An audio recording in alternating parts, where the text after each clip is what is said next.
Le Sénégal est devenu ces dernières années une terre où l'engagement citoyen n'est plus à démontrer avec la prolifération des mouvements citoyens comme Y en a marre, Frapp France Dégage, Nitu Dëgg des valeurs ou même Africtivistes, des organisations qui s'activent au militantisme dans un champ majoritairement dominé par les politiques. L'activiste, peut-être, il a des idées, il mène des actions. Mais pour que ces idées et ces actions prennent effet, il faut une décision politique. Il faut une volonté politique de l'autorité d'aller vers ça ou d'adopter ces idées-là et de faire en sorte que ce soit accepté. L'exemple le plus simple que je donne, prenez, vous créez l'association pour le développement de votre quartier, essayez même d'organiser une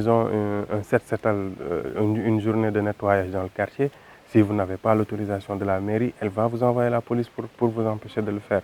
Donc il faut cet accompagnement politique, cette décision politique pour que les idées et les actions des activistes puissent arriver à leur terme. On peut pas, c'est pour ça que je n'aime pas utiliser le terme récupération politique, parce que pour moi c'est le cheminement naturel de l'idée et de l'action de l'activiste de finir là-bas. Il peut arriver qu'on a des besoins d'être ensemble de manière conjoncturelle. Parce que quand des activistes lancent une plateforme et ils l'ouvrent à tous les citoyens, on ne peut pas exclure les hommes politiques parce que ce sont des citoyens. On ne peut pas exclure leur parti parce qu'ils font partie des forces vives. C'est comme on ne peut ne pas exclure les syndicats parce qu'ils doivent être partie prenante, même si le syndicat est affilié à un parti politique. Vous voyez. Donc, à partir de ce moment, il faut juste que chacun comprend qu'elle a son identité propre. Et le reste, c'est comment on peut cheminer ensemble sans que l'un tire trop le couvert sur lui ou essaie amène tout le monde dans ses propres agendas. J'ai souvent envie de dire qu'il faut laisser à chacun choisir sa forme d'activisme. Quelqu'un peut se dire, moi, tout ce que j'ai, c'est l'information. Donc, mon activisme, c'est d'informer.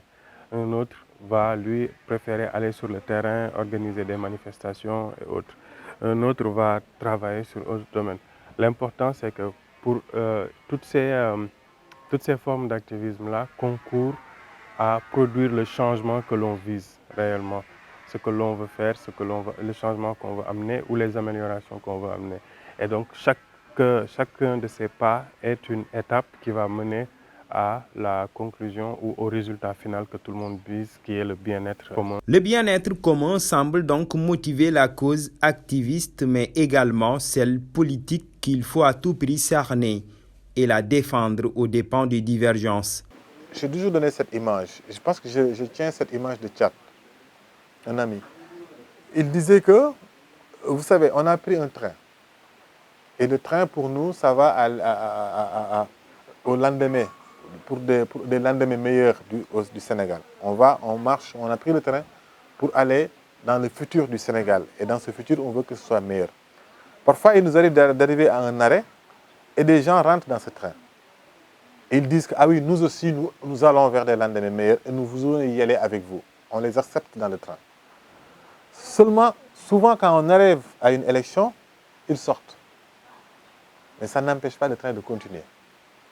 C'est exactement ce qui s'est passé en 2012. Nous avions pris le train et dans ce train qu'on a appelé M23, tout le monde y était. À un moment, arrivé en 2012, tous ceux qui n'avaient d'idées, qui n'avaient objectif que gagner l'élection, ils sont sortis du train. C'est les gars de l'APR et ceux qui les ont suivis et qui étaient membres de la société civile. Ils sont sortis. Est-ce que ça a fragilisé ce qu'on faisait? Non. Nous, notre train a continué. Aujourd'hui, après 2012, dans ce train, des gens qui étaient contre ce train sont venus rentrer. Ils sont de l'opposition aujourd'hui, ils étaient au pouvoir hier. Et vous les acceptez? Parce qu'on ne peut pas leur sortir parce que le train parle du Sénégal. On ne peut pas les exclure parce que le train parle de Sénégal et on ne peut pas diviser les Sénégalais. L'essentiel pour nous, c'est de se dire que nos objectifs sont tellement clairs, notre vision de la chose est tellement claire, notre engagement est tellement clair, ils n'arriveront jamais à détourner le train de sa trajectoire. C'est ça qui est le plus important. Et le combat d'ailleurs, aujourd'hui des activistes, les activistes qui doivent savoir et comprendre, c'est de dire qu'en aucun moment, ils ne doivent tergiverser ou être embarqués dans des agendas qui n'arrangent qu'un camp d'hommes politiques ou de partis politiques. Ce qu'on fait, on le fait pour le Sénégal et les Sénégalais. Et à partir de ce moment, les préoccupations changent. Mais tu ne peux pas interdire à un Sénégalais qui appartient à un parti politique de dire que moi aussi je travaille pour l'intérêt du Sénégal. Mais l'histoire nous explique l'histoire finit par montrer la trajectoire de chacun.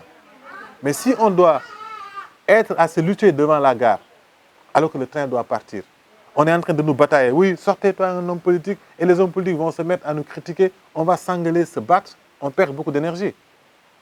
Vaut mieux les accepter, allons-y et on y va ensemble. Mais chacun sait que, au bout du compte, ceux qui n'ont pas vraiment l'intérêt de travailler pour l'intérêt exclusif du Sénégal, ou qu'ils le font que pour leur propre intérêt parce qu'ils veulent le pouvoir, que pour eux, ils vont perdre. Ancien militant du Rassemblement des travailleurs africains du Sénégal, RTAS, Guy Marius a dirigé la campagne de la coalition Yewwi Askan Wi d'Ousmane Sonko avec lequel il partage les mêmes idéaux souverainistes aux législatives de 2017. J'ai été membre de la coalition Yewwi Askan Wi, dont j'ai été le directeur de campagne et qui a amené Ousmane Sonko à l'Assemblée nationale. Donc je suis membre de Yewwi Askan Wi, qui est membre de la coalition, qui était membre de la coalition Yewwi Askan Wi, et c'est de ce fait que j'ai été le directeur de campagne de la coalition qui a porté Ousmane Sonko à l'Assemblée. Et ce même Yewwi Askan Wi, effectivement, est membre de la coalition Jotna. C'est vrai, d'accord. Yewwi Askan Wi est membre de la coalition Jotna. Dans laquelle coalition se trouve le parti PASTEF. Mais je ne suis pas membre de PASTEF, tout simplement. C'est très difficile pour un mouvement citoyen d'aller à l'Assemblée nationale, par exemple, vu combien ça coûte de participer à une élection. Ils sont souvent obligés de s'allier à des politiques pour pouvoir y accéder. Nous, en tant qu'activistes, on a vu Ousmane Sonko avec le même discours de Thomas Sankara, avec le même discours de Mamadou Dia, par exemple, président Mamadou Dia, qui n'a pas réussi parce qu'il a été trahi et emprisonné par Léopold Sédar Senghor. On a appris aussi l'histoire de Cheikh Anta Diop, qui a été trahi aussi. Jusqu'à présent, on n'apprend pas Cheikh Anta Diop à l'université Cheikh Anta Diop, vous voyez. Donc, avec l'idéologie panafricaniste, l'idéologie de ne plus cohabiter avec les Occidentaux, d'être indépendant sur tous les secteurs. Au fait, c'est ça qu'on a vu, c'est ça qu'on cherchait, au fait. Et on a vu un politicien qui a les mêmes idées et qui n'a jamais fait de la politique, qui a venu amener une autre politique, la politique autrement. Alors, on est obligé de dire au Sénégal, mais attends, depuis des années, nous on est là, on n'a jamais vu un homme politique qui est engagé à ce point, et comme vous le voyez, qui n'a jamais fait de la politique, et qui a amené, comme ils le disent, la politique autrement, le patriotisme, comme on dit, les patriotes. C'est ça que, en fait, nous, on est des patriotes. Bien avant Ousmane Sonko, on était là bien avant Ousmane Sonko. On était là, on se battait pour le peuple. On a été des activistes bien avant Ousmane Sonko. Alors, s'il est venu et il nous rejoint sur l'idéologie et le principe, et l'indépendance totale de l'Afrique et de notre pays, alors mais on est avec lui. Guy et Karim sont aujourd'hui l'objet de bien des critiques sur Internet. L'un des moments forts de leur remise en cause devait intervenir après qu'ils ont affiché leur soutien à Ousmane Sonko, leader de PASTEF. C'est leur liberté d'être activiste et d'être dans un parti politique. C'est leur liberté. Mais je sais que pour ce qui est de l'organisation que j'appartiens, Y'en a marre, il n'y a pas ça. On ne nous donne pas, nous, cette liberté d'être dans des postes importants de prise de décision au sein de Y'en a marre et d'appartenir à un parti politique quel qu'il soit. Pourquoi? C'est très simple. Parce qu'à la naissance de Y'en a marre, nous avons considéré toutes ces possibilités. Nous les avons considérées. On a considéré, est-ce qu'un membre de Y'en a marre, quand on définissait la charte du NTS, de l'esprit Y'en a marre, qui s'articulait en 10 points, les 10 commandements de l'esprit Y'en a marre. On a réfléchi sur tout ça. Mais nous avons réfléchi en s'appuyant sur ce que nous voyons sur le terrain, en faisant une analyse de la situation. On s'est dit, mais qu'est-ce qui a fragilisé? Qu'est-ce qui a fait qu'aujourd'hui, les syndicats, les centrales syndicales, qui ont une grande capacité de mobilisation, qui regroupent toute une corporation, les enseignants et autres, les grandes syndicales comme la CNTS, n'arrivent pas à faire face à Abdoulaye Wade? Qu'est-ce qui a fait que des jeunes comme Y'en a marre, des journalistes, des rappeurs, viennent prendre le leadership de l'activisme sur le terrain? Parce que les syndicats ont en quelque sorte échoué. Les organisations classiques ont échoué. On a dit pourquoi. Et dans l'analyse, on s'est rendu compte que parce que souvent dans ces grosses structures-là, ils sont affiliés à un parti politique et le parti politique a son mot d'ordre et sa manière de voir. Ils sont obligés, tenus de le respecter. On l'a vu dans le cadre du CNTS, au point que la CNTS s'est scindée en deux avec la CNTS-FC pour qu'une partie soit affiliée à Abdoulaye Wade. Ça fragilise le mouvement. L'autre aspect, c'est que si ce n'est pas affilié, l'organisation n'est pas affiliée à un seul parti et plusieurs partis politiques se retrouvent au sommet de l'association. Petit à petit, ils deviennent exsangues. Ils sont tellement lourds dans leur prise de décision. Ils perdent du temps. Chacun va venir dire que oui, moi j'appartiens, on ne peut pas faire ça parce qu'il faut respecter ça. Je ne veux pas faire ça parce que ça. Parce que chacun vient avec l'idéologie de son parti. Chacun vient avec presque le mot d'ordre de son parti. Chacun vient pour ne pas gêner son parti. Et finalement, dans le groupe, on a du mal à prendre une décision et avancer. Alors Y'en a marre a décidé à partir de ce moment que la structure en haut qui le dirige et qui le coordonne reste exclusivement apolitique. Macky Sall, en tant que politicien, il a été élu, mais Macky Sall, n'oublions pas que Y'en a marre a eu la possibilité de venir participer au partage du gâteau. On s'est assis avec lui, il nous a invités quand il est arrivé au pouvoir pour nous dire, écoutez, s'il y a eu cette alternance, vous y êtes pour grand chose, vous faites partie des principaux acteurs de cette alternance-là. Et je voudrais bien que vous veniez participer à la gestion du pouvoir. Donc nous, on aurait pu être là parmi ceux qui viennent co-gérer le pouvoir en ayant des postes, en ayant des avantages. Mais nous avons choisi justement de rester sur cette posture-là parce qu'à chacun son rôle aussi. À chacun son rôle. Et nous, c'est en cela, c'est pourquoi d'ailleurs notre mouvement n'est affilié à aucun parti politique. Hein. On a une charte bien définie qui trace tout ça. Y'en a marre ne peut donner de consigne de vote en faveur d'aucun candidat. On ne soutient aucun candidat. Quand on s'engage dans quelque chose, en tout cas c'est ma vision des choses, ce n'est pas pour être récupéré ou être vu ou gagner quoi que ce soit. On le fait d'abord pour satisfaire un besoin d'engagement qui est en soi. C'est ça aussi notre différence avec les hommes politiques et la lecture qu'on peut en avoir. Parce que je comprends et j'entends ce que vous dites. On a vu d'ailleurs dernièrement des gens disent que le 23 juin c'est eux qui ont... J'ai dit prenez. Prenez. Parce qu'après après un combat qui a été mené par tous les Sénégalais, moi je ne vois que la victoire du Sénégal. Je ne vois pas la victoire d'un tel ou d'un autre. Je ne vois que la victoire du Sénégal et des Sénégalais. Maintenant, ceux qui pensent que c'est à eux qui sont assez forts, c'est eux qui sont assez beaux, c'est eux qui sont assez audibles pour embarquer les Sénégalais, ils se trompent eux-mêmes. Parce que vous pouvez avoir la majorité que vous voulez, mais si un jour important, les Sénégalais décident de sortir, ce n'est pas parce qu'ils sortent pour vous-même. Ils sortent pour ce que vous dites. Et ce que vous dites coïncide avec ce qu'ils veulent. Mais ce n'est pas pour vos beaux yeux. Si quelqu'un se autoproclame l'homme de tel jour, parce que c'est lui qui a tout fait, ça me donne envie de rire. L'une des grandes limites des luttes sociales en Afrique, en tout cas des mouvements sociaux en Afrique, c'est parce que ces mouvements n'ont pas intégré la conquête de pouvoir, la prise de pouvoir. Ils sont restés dans la contestation. Et lorsque vous restez simplement dans la contestation, vous n'arriverez jamais à construire un projet alternatif. Et je pense qu'il est aujourd'hui nécessaire de construire ce projet alternatif. Mais pour construire ce projet alternatif, les mouvements sociaux doivent travailler avec les partis critiques et les partis progressistes pour construire une nouvelle majorité politique, économique et sociale. L'activisme est une forme de militantisme qui appelle à une attitude et règles de conduite sans lesquelles il s'avère difficile ou même impossible de faire la part des choses. L'activisme est souvent utilisé en dernier recours lorsque les moyens politiques légaux sont ou paraissent impossibles. Les politiques ont échoué, en fait. Ils ont échoué. Depuis 1960, on a les mêmes têtes, ils font la même chose, ils font la même politique, ils nous mentent, ils volent l'argent du bien public, ils détournent l'argent du bien public, ils nous mentent, ils font du dernier public du moins. En fait, depuis plus de 45 ans, depuis 60 ans, 70 ans, on a les mêmes discours. Regarde comment est le pays. Le Sénégal est là. Bon secteur, moi, je Sénégal. Il n'y a rien qui marche. Le pays va très très mal. Depuis 1960, on ne s'en sort pas.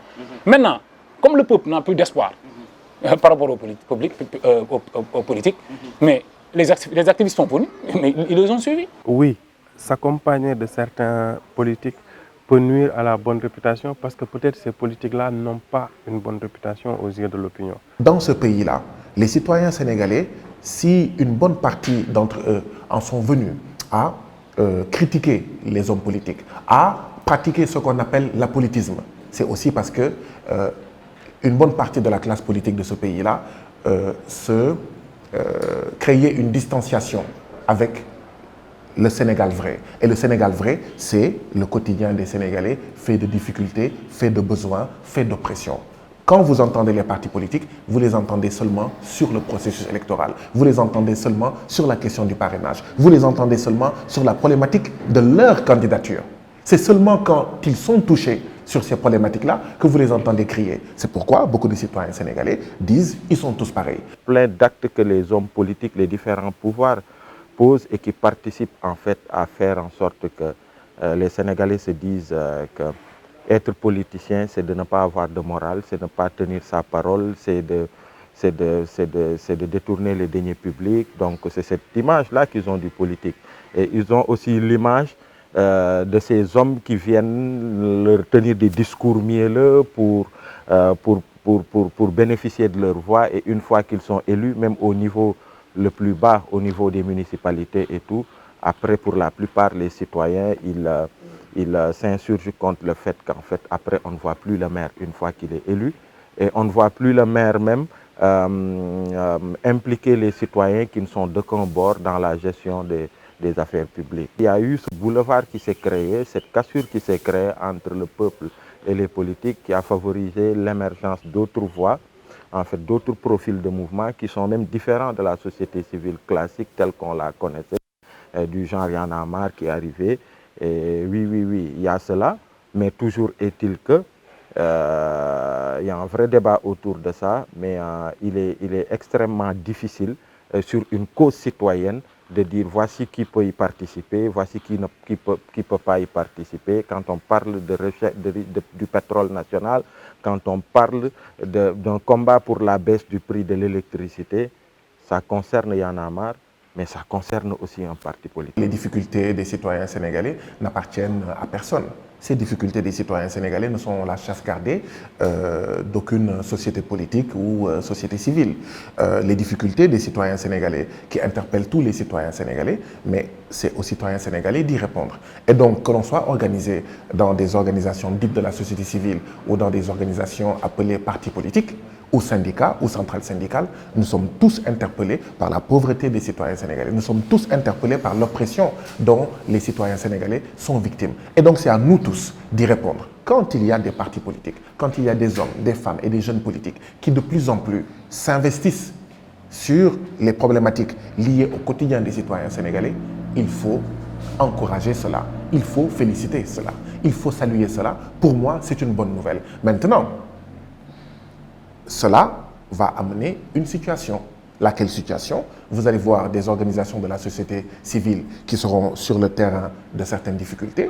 Vous allez voir des partis politiques venir sur ce même terrain, mais nécessairement, objectivement, cela va créer une sorte de jonction, cela va créer une sorte de collaboration sur la même problématique. Donc, pour moi, c'est tout à fait normal, c'est tout à fait naturel. L'essentiel, c'est que pour une organisation comme le FRAPP, c'est de ne pas se laisser influencer par les partis politiques. L'essentiel pour le FRAPP, c'est de garder son autonomie, de garder son indépendance, mais de savoir bâtir de manière intelligente les ponts entre nous, FRAPP, entre des organisations comme le FRAPP et d'autres organisations, y compris les partis politiques, au service des intérêts du peuple sénégalais. L'activisme au Sénégal est assimilé à un militantisme actif contre le pouvoir de Macky Sall.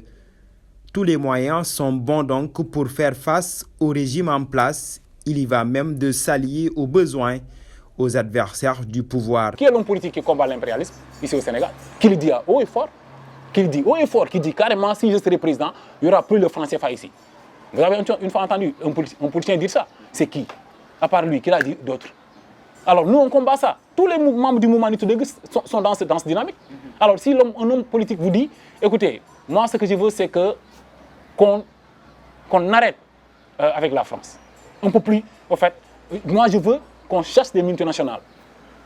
Alors nous, en tant qu'activistes, en tant que panafricanistes, c'est ça notre combat. Se définissant comme des militants de la gauche anti-impérialiste et panafricaine, Guy Marius Sagna et Abdou Karim Gueye s'étaient imposés comme des figures de la plateforme citoyenne Aar Li Ñu Bokk à l'origine de manifestations réclamant justice et transparence dans le dossier Petro-Tim. Ils ont aussi un pied dans la sphère politique. Si tu es Nitoudeug, tu ne peux pas être avec quelqu'un d'autre. Tu es patriote. Et si tu es patriote, tu es Pastef. Tu es Pastef. En fait, c'est automatique. C'est automatique. Oui. On n'a même pas besoin de réfléchir à 150 fois pour comprendre. Ouais.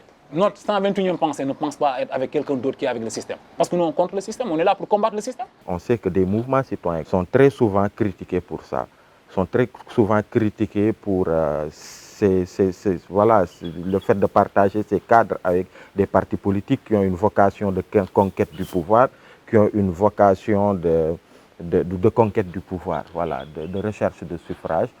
Sur le principe, qu'en est-il de la réputation de l'activiste qui ne manque pas souvent de s'allier aux politiques qui, au fil des ans, perdent en crédibilité? On peut en souffrir d'être pris ou d'être assimilé à ces hommes politiques-là. D'ailleurs, pendant un moment, les gens ne comprenaient pas pourquoi Y'en a marre était dans le M23. Certains nous ont reproché d'être dans Arlu Nou Bok avec beaucoup de présence d'hommes politiques ou dans nos langues, etc. On peut nous le reprocher et je le comprends et je l'entends. Mais je dis que ce sont les citoyens qui départagent. Parce que aussi, ce n'est pas à nous de dire que les politiques sont mauvais. Les citoyens qui le disent, ils finiront par aller voter pour l'un ou pour l'autre homme politique. Donc, seulement les activistes ne sont pas là pour aller faire de la politique, ils ne sont pas là pour être départagés par des élections parce qu'ils ne visent pas à conquérir le pouvoir. L'essentiel, c'est que dans le cadre du FRAPP, vous n'avez jamais entendu le FRAPP appeler à voter pour Malick Gakou ou pour Ousmane Sonko ou pour Macky Sall ou pour Idrissa Seck. C'est ça l'essentiel.